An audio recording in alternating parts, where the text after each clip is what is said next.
Ahora que estamos en pleno proceso electoral, de hecho en veda electoral, y estamos a unas cuantas horas de que se celebren las elecciones de este año 2021, se me hizo algo muy interesante empezar a hablar sobre un delito especial o una serie de delitos especiales muy particulares y muy afines a la época que estamos viviendo, que son los delitos en materia electoral.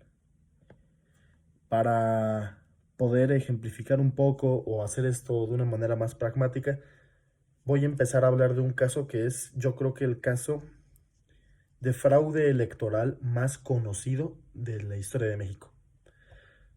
Y bueno, seguramente a quien me está viendo ya se va a imaginar de qué voy a hablar, porque sí, es sobre el fraude electoral de 1988.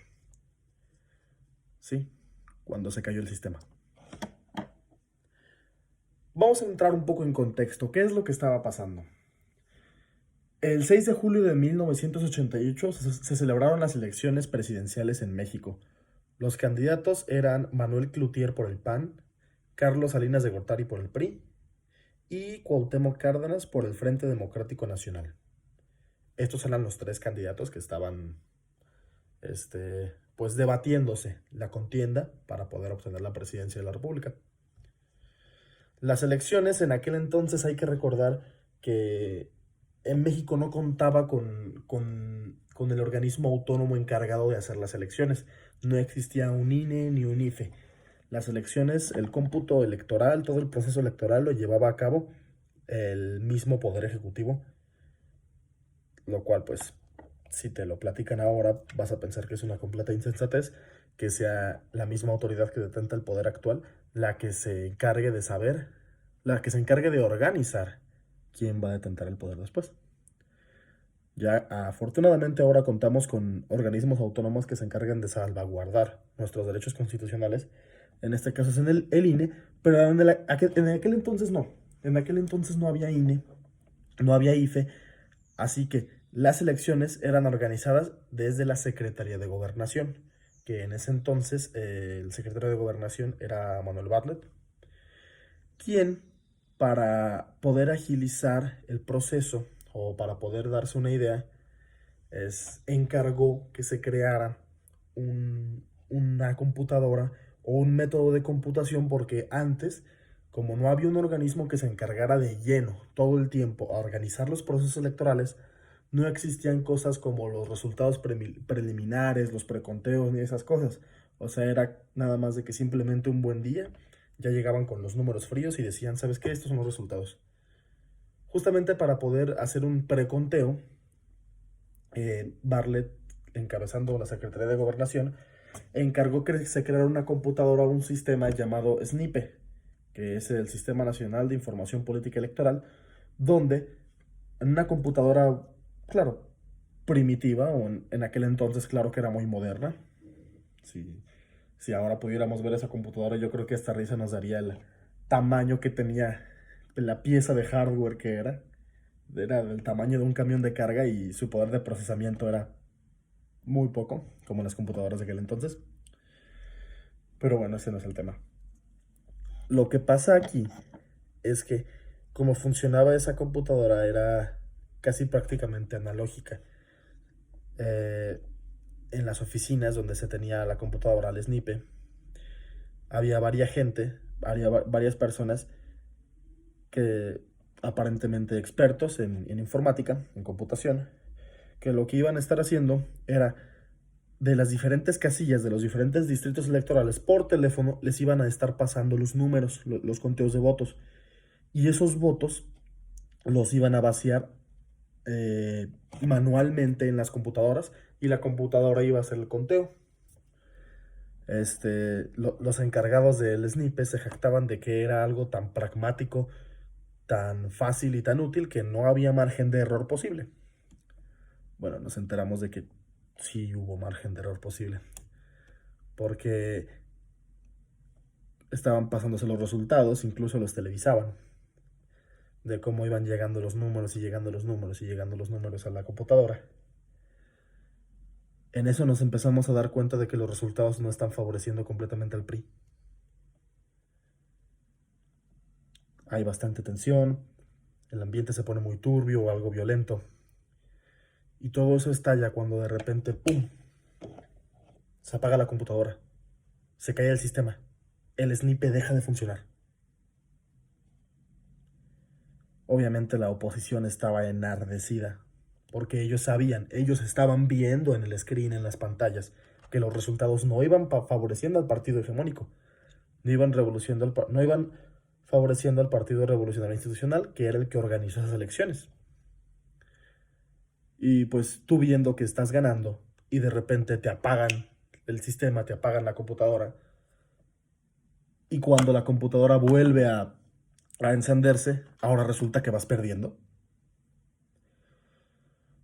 Lo que abogan las personas que eran encargadas del snipe es que la computadora central no estaba teniendo suficiente recepción de datos como para mantenerse funcional. ¿Esto qué quiere decir? Prácticamente delegó la culpa a alguien que no podía asumir la culpa. Él decía que, como yo les mencioné anteriormente, como se recibían o se computaban los datos era por manera telefónica. De los distritos que ya acababan de contar sus votos, marcaban a la oficina central y en la oficina central recibían los votos y los vaciaban en la computadora. Lo que dijeron los encargados del snipe era que no estaban recibiendo los suficientes datos. O sea, no estaban recibiendo los suficientes datos, no estaban recibiendo suficientes llamadas, y si al algoritmo no le metían números con cierta frecuencia, con la cantidad que necesitaban, existía la posibilidad de que la computadora colapsara. Yo creo que si le platicas esto a una persona que tiene nulos conocimientos de informática, es posible que te lo compre. Pero si intentas convencer de eso a alguien que tiene mínimo conocimientos básicos de computación informática, sabes que eso no tiene nada de sentido. Así que, bueno, ese es el caso así en una manera muy resumida. Eso fue lo que pasó en aquellas elecciones del 6 de julio de 1988. Yo creo que ha sido la violación más directa a los derechos político-electorales de los ciudadanos en la historia de México. Porque, bueno, contraviene directamente a varios artículos y varias fracciones de la Ley General de Procedimientos Electorales. Por ejemplo, para poner un ejemplo, en el artículo 9, fracción primera, aquí es donde nos dicen: se le van a imponer de 200 días de multa y 2 a 6 años de prisión al funcionario partidista o al candidato o al partido político que ejerza presión o induzca a los electores a votar, a abstenerse a votar por un candidato, partido o coalición el día de la elección o cualquier día de los 3 anteriores. Este es el proceso que se le conoce como veda electoral. Pero aquí está la contradicción directa a lo que pasó aquel día, el 12 de julio de 1988. A todo aquel que sustraiga, destruya, altere, suspenda u obstaculice el acceso a documentos, números o materiales electorales, aunque haya sido un accidente, aunque haya sido por una cuestión de hacer que, no sé, la máquina no colapsara, aunque no haya sido intencional, ya estás cometiendo un delito gravísimo electoral que actualmente hasta contraviene al acceso a la información pública, que se considera como un derecho humano de cuarta generación. O sea, claro que en aquel momento los derechos humanos no sonaban ni siquiera entre los abogados más letrados. Pero actualmente puedes tener una conversación sobre este caso con cualquier persona letrada en leyes y no van a acabar. No les va a alcanzar el tiempo para terminar de enumerar las leyes o las disposiciones jurídicas que violó ese fraude electoral. También, bueno, eso es les acabo de presentar algo de teoría o fundamento legal. Tenemos lo que es el Pacto de San José, en el Pacto de San José, en el acuerdo número 4, me parece, nos habla sobre el derecho a la libertad de expresión y el acceso a la información pública. La Constitución Política de los Estados Unidos Mexicanos, en su artículo sexto, apartado B, también nos habla del acceso a la información pública y cómo es el Estado quien tiene que respaldarlo o garantizarnos ese acceso a la información, que tiene que ser oportuno, transparente, sin obstáculos y accesible. Y también les acabo de mencionar los artículos que ya comprenden más bien delitos de la ley sobre delitos electorales, que vendrían siendo el 9, el 13, y yo creo que si nos podemos hacer un estudio exhaustivo y meticuloso sobre los artículos violados aquel día de 1988, vamos a sacar una lista bastante larga. Ahora también quiero hablarles de una jurisprudencia que es un poco más reciente, es del 2013, se dio en Veracruz, pero a pesar de que no trata directamente el mismo tema, esa jurisprudencia es perfectamente aplicable o hubiera servido muchísimo en aquel entonces para poder atender el caso. Dicha jurisprudencia, que a continuación mostraremos,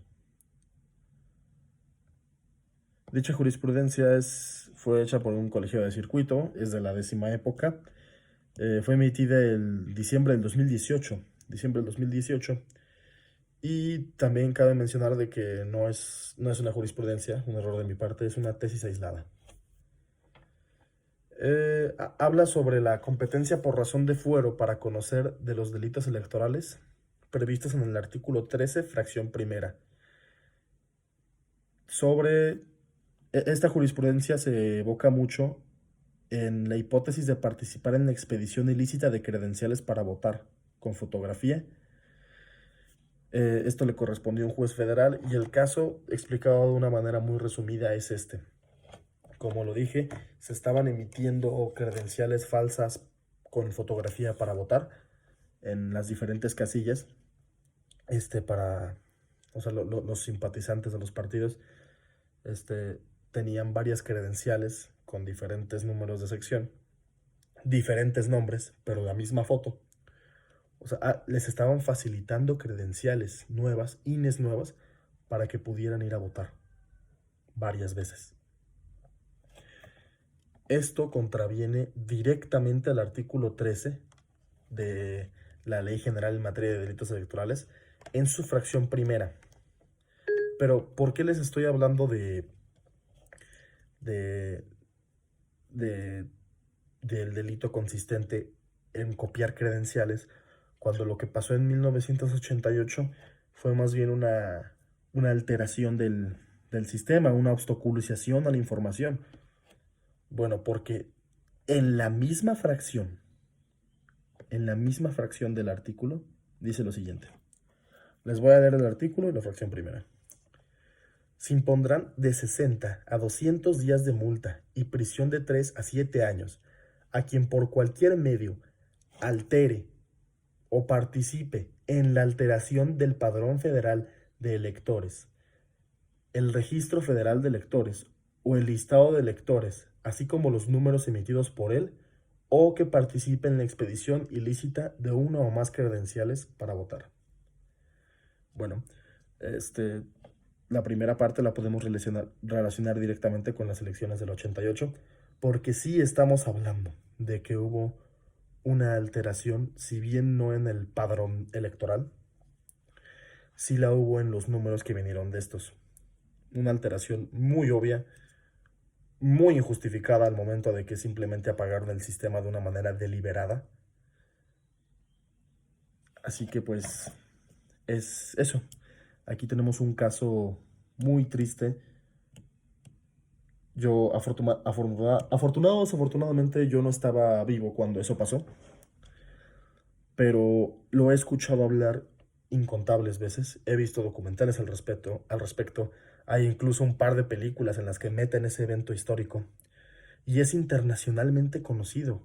Yo creo que somos de los únicos países en el mundo entero que ha tenido un fraude electoral descarado, tan descarado, tan poco ético, tan inhumano,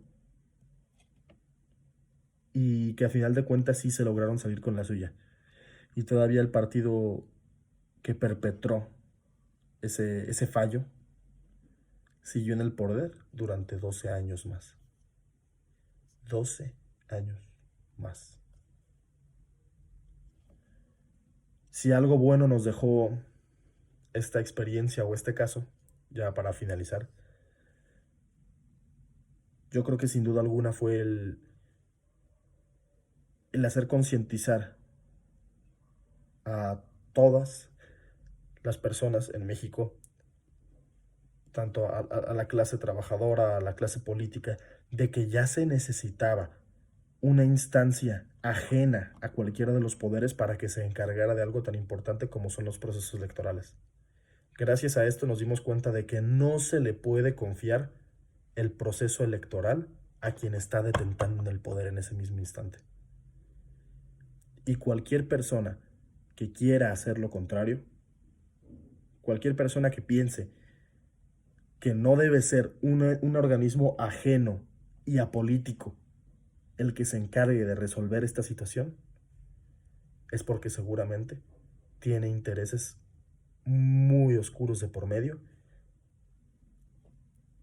y nos arriesgamos a que pase algo tan deplorable como lo que sucedió aquella noche de un 6 de julio en 1988.